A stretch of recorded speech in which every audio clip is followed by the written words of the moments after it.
அனுப்பணும். விஜய் தம்பி தான் எங்களுக்கு முயற்சி எடுத்து அனுப்பணும். உங்களுக்கு காலகாலத்துக்கு உங்களுக்கு தான் நாங்க ஜெயிக்க வைப்போம். விஜய் தம்பி எங்களுக்கு ரொம்ப முக்கியம். எங்க தெருவில் குழாயே இல்லை, சாக்கடையும் இல்லை, தண்ணி வரல, லைட் இல்லை, ஒன்றுமே இல்லை. நாங்கள் சும்மா வேஸ்ட்டாக இருக்கோம். நிலையூரில் கனவு போட்டுக்கிட்டே இருக்கோம்ப்பா. எங்களுக்கு அது முயற்சி பண்ணி பண்ணுறாங்களப்பா.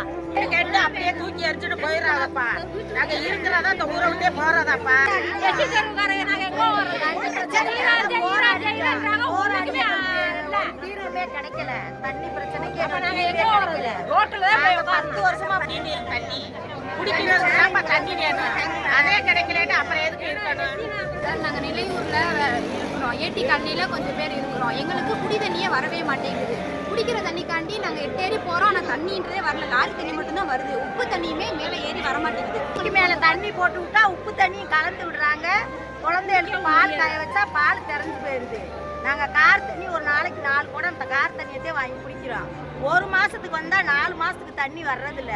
எங்களுக்கு தண்ணி பிரச்சனை ரொம்ப கஷ்டமா. நிலையூர் அர்ஜென்சி காலனியில் தண்ணி வசதி இல்லை, சாக்கடை வசதி இல்லை, லைட்டு வசதி இல்லை, தெருவிளக்கு இல்லை, ரோடு சரியா இல்லைன்னு நிறையா கோரிக்கை சொல்கிறாங்க. யாருமே வந்து பார்க்க மாட்டாங்க, எந்த நடவடிக்கையும் எடுக்க மாட்டாங்க. நிறைய இடத்துல மனு கொடுத்து பார்த்துட்டோம், எந்த ஒரு முயற்சியுமே நடக்க மாட்டேங்குது. எங்களுக்கு ஆடம்பர வாழ்க்கையெல்லாம் வேணாம், எங்களுக்கு அடிப்படை தேவை தண்ணி, லைட்டு, ரோடு, சாக்கடை, இது மெயினாக இருந்தாவே போதும், இதை மட்டும் நிறைவேற்றி கொடுங்க அப்படின்னு சொல்லி கேட்குறாங்க. இதை பார்க்குற அதிகாரியை விஜயண்ணா, இதை பார்த்தீங்கன்னா அந்த மக்களுக்கு ஏதாச்சும் பண்ணுங்கள், உதவி பண்ணுங்கள். அடிப்படை வசதியாக அந்த ஏரியாவுக்கு கிடைக்க மாட்டேங்குதான். நாங்கள் எல்லாத்துக்குமே வரி கட்டுறோம், எங்கள் ஏரியாவில் வந்து யாருமே பார்க்க மாட்டாங்க, எந்த நல உதவி திட்டையும் பண்ண மாட்டாங்கன்னு மக்கள் கோரிக்கை வைக்கிறாங்க. இதை நீங்கள் எடுத்து அந்த மக்களுக்கு ஒரு நல்லது பண்ணணும்னு கோரிக்கையை வைக்கிறேன். அந்த கிராமத்துக்கு, நிலையூர் கிராமத்தில் உள்ள அர்ஜென்சி காலனிக்கு ஏதாச்சும் பண்ணுங்கள்.